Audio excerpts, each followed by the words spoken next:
Hi guys, samahan nyo kami mag-harvest tayo ng saging to this video guys.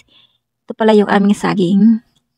Yan yung saging na muhay, yung dalawa yung bunga niya. Ito naman yung ice cream bean, banana. Yan, sobrang na siya guys. Ready to harvest na siya guys. Malapit na siya mahinog, so tinaga na namin siya guys. Yan pala yung ice cream bean banana guys. Ano lang siya, short banana lang siya guys. Ayan guys.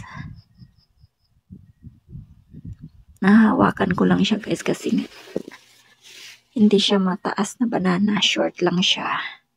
Ito naman yung isang buwi guys. So dalawang bunch ng banana guys. Yung banana na ice cream bean. Yan naman yung isa. Yung isa, tinaga na namin guys. Yung isa, iniwan lang namin doon kasi nga hindi namin ubos, hindi namin kayang kainin. So, tatlo palang klase ito na banana guys. Yung isa is red morado. Yung isang banana is red. Yung isa naman na saging is green siya, evergreen pag nahinog. Ito yung morado guys, red banana kung tawagin. Malalaki siya na matadaba na banana. Yan naman yung kabandis or lakatan or evergreen na banana guys. Yan guys, kahit green pa yung pag nahinog siya guys is yellow-green yung kulay niya. So, sobrang tamis niyan guys. At ito naman yung ice cream bean guys. So, abot kamay ko lang siya guys. Kaya, pinotol na lang namin yung buwig niya guys.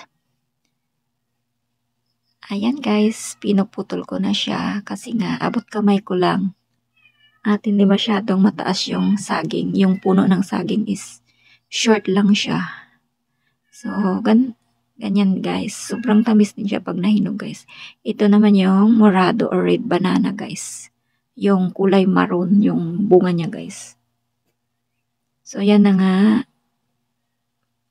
I-harvest na din namin siya kasi tama na yung niya.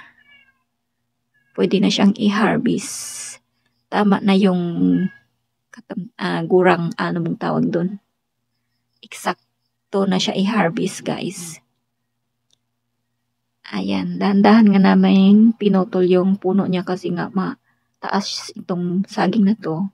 Mataas yung puno niya. So, dinahan-dahan namin pinutol kasi nga pagbabagsak siya is masisira yung bunga niya. Ito naman yung kabandis or lakatan, yung evergreen na banana. Kahit hinog na siya is green pa rin siya, yellow-green pag nahinog. Pero sobra siyang tamis at mabango siya guys. Ito yung saging din na maroon or red banana or tinatawag na morado. Yun guys, dinala ko na siya guys. Mabigat siya guys, nasa 50 kilos. So, dinala ko siya sa aming bahay. Ito na yung na-harvest namin. Isang morado or red banana. Saka isang lakatan, yung evergreen. At saka yung ice cream bean na banana guys.